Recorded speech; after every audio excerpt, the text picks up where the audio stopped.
seperti murai batu ini yang tidak vektor sama sekali, jadi kelihatan jelek banget. Oke, selamat pagi kawan kicomania, ketemu lagi dengan channel Agen Burung Tulungagung ya. Pada pagi hari ini menjawab pertanyaan teman kicomania mengenai burung kurang narung di gantangan atau burung kurang vektor di gantangan. Oke teman-teman, yang pertama biasanya burung kurang narung atau kurang vektor di gantangan itu yang pertama biasanya belum kondisi. Jadi belum kondisi itu sangat luas sekali teman-teman. Yang pertama kenapa belum kondisi? Jadi kadang-kadang teman kicomania yang suka sering gantang atau pemula berbeda dengan pemain handalan lama kayak gitu, profesional kayak gitu teman-teman. Untuk pemain profesional dia benar tahu kapan burung dibawa, kapan belum siap kayak gitu ya. Jadi perbedaannya lagi, pemain profesional itu tahu saat yang tepat untuk menggantang burungnya. Kalau kadang-kadang itu pemain pemula biasanya sangat ingin menggantang burungnya, keinginan lebih tinggi, tetapi belum tahu burungnya itu sudah siap apa belum kayak gitu ya. Jadi intinya yang pertama belum kondisi burungnya, jadi belum siap, kondisinya masih capek karena kurang pengkondisian dan lain sebagainya, akhirnya tetap dibawa kayak gitu ya. Jadi tetap dibawa ke gantangan, akhirnya ya di gantangan yang namanya belum siap, posisinya masih capek dan lain sebagainya kayak gitu ya teman-teman. Itu biasanya dia, waduh sinyalnya putus-putus ini.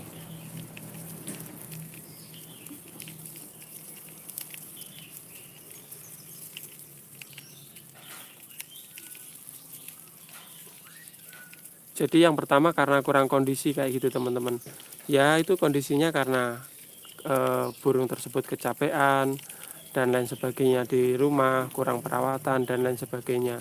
Jadi itu juga bisa mengakibatkan kalau di lomba itu kurang vektor kayak gitu ya. Yang selanjutnya yaitu tadi terusnya seperti saya bilang, burung kurang kondisi biasanya capek.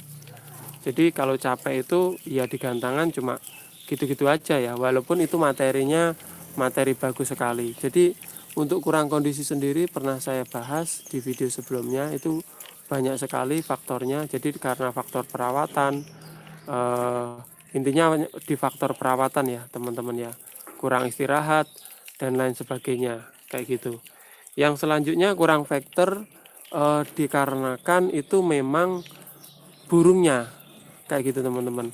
Apa ada burung murai batu tidak vektor? Jadi gini teman-teman, untuk burung murai batu itu rata-rata karena burung murai batu itu jenis burung petarung, jadi rata-rata sih bisa tarung kayak gitu. Cuman itu tarungnya itu yang bagaimana kayak gitu ya. Makanya di situ untuk pemilihan bahan itu sangat bagus sekali. Jadi untuk pilih-pilih bahan ya kayak gitu. Jadi untuk rata-rata itu memang vektor sekali, tetapi tingkat vektornya itu bagaimana? Itu berkaitan dengan karakter burung sama pemilihan burung. Jadi kalau awal kali ya memang burung itu kelas-kelas sih kayak gitu ya. Ada yang cuma gitu-gitu aja, ada yang biasa, ada yang sedang, bahkan istimewa. Itu tadi pandai-pandai kita untuk memilih burung. Jadi di video saya sebelumnya pernah saya bahas itu ya. Jadi burung itu memang ada bertahap atau jenjangnya. Memang rata-rata semua vektor, cuma vektornya itu kelasnya bagaimana, burungnya itu kelasnya bagaimana. Kalau kita memilihnya pas, dalam memilih bahan pas atau tepat, itu kita nyetelinya tidak sulit. Kayak gitu, istilahnya vektor itu sampai buang-buang atau kelebihan vektor kayak gitu teman-teman ya. Jadi mungkin teman-teman yang pernah memilih burung bahan mungkin pernah mengalaminya, mencoba dari awal sampai akhir. Jadi saya sendiri pernah coba itu dulu tidak menjual, memilih 10 ekor. Jadi 10 ekor itu sudah saya pilih yang bagus-bagus waktu itu ya teman-teman saya borkan, ternyata jadinya pun walaupun sudah saya pilih dengan pilihan, intinya sudah saya pilih ya, jadinya itu tingkat vektornya juga tidak sama antara murai batu satu dengan yang lainnya.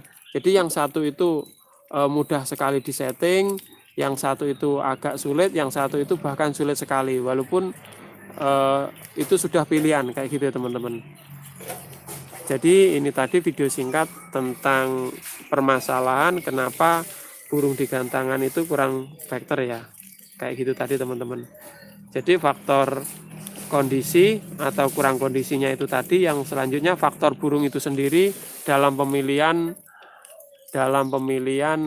di bahannya kayak gitu ya. Memang burung kalau enak settingannya kayak gitu ya. Itu cuma dia istilahnya enggak ribet ya, cuma dibiarkan waktu digantang gitu aja biasanya udah jalan. Tetapi ada lagi yang agak sulit, kadang-kadang punya gaya turun, kita perlu memberi bola di alasnya, kadang-kadang ada yang meletik-meletik, kita harus sesuaikan dengan EF-nya kayak gitu ya. Bahkan kadang-kadang itu ada yang sering teman alami itu tidak tahu itu yang terlalu kenggacoran. Jadi terlalu kenggacoran apakah itu tidak bagus? Ya semuanya bagus asalkan kita tahu settingannya. Kadang-kadang itu diablak terus, kalau teman-teman pemula itu diablak terus dan akhirnya dia udah capek kayak gitu teman-teman. Udah capek terus waktu itu digantang ya. Jadi belum tahu pengkondisian kayak gitu teman-teman. Oke, mungkin sekian dulu. Semoga video ini dapat diambil kesimpulannya buat teman kicomania kayak gitu ya. Pak Rafki, Kiplik Sabtu berkah bosku. Oke Pak, makasih. Jadi itu tadi teman-teman, misalkan ada kekurangannya, teman kicomania bisa tambahin di kolom komentar ya. Nanti akan saya pin biar teman-teman tahu. Jadi memang semuanya saling berkaitan sih, pengkondisian seperti itu. Terus pencarian bahan itu, makanya kemarin juga teman-teman ya, saya posting itu masih bahan laku 4 juta itu ya, kayak gitu ya. Kemarin kebetulan ada spesialnya sih, ada bloroknya, terus mentalnya juga, terus dia membawakan lagu juga rapet kayak gitu ya teman-teman. Jadi itu pemilihan bahan kayak gitu. Jadi memang tidak mesti kadang-kadang kita dapat murah seperti nemu itu juga ada kayak gitu ya teman-teman. Itu tadi sangat mempengaruhi juga. Jadi di burungnya, di terah burungnya juga perawatannya kurang lebih seperti itu teman-teman. Oke, terima kasih. Selamat bermalam minggu ya.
Tuh bareng ora sing.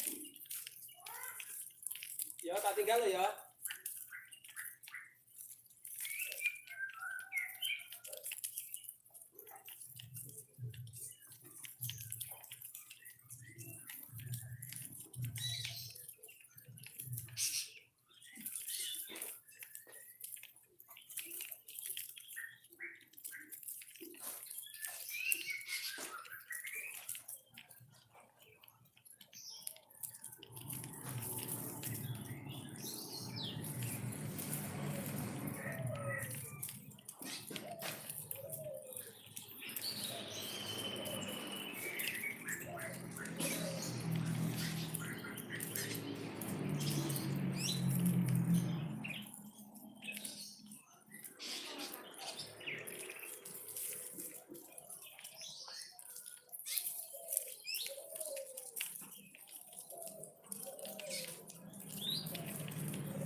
Oke teman-teman, sekian dulu seperti burung ini ya, walaupun isinya bagus, tapi kalau kurang kondisi sama sekali tidak bunyi. Oke, salam kecamania.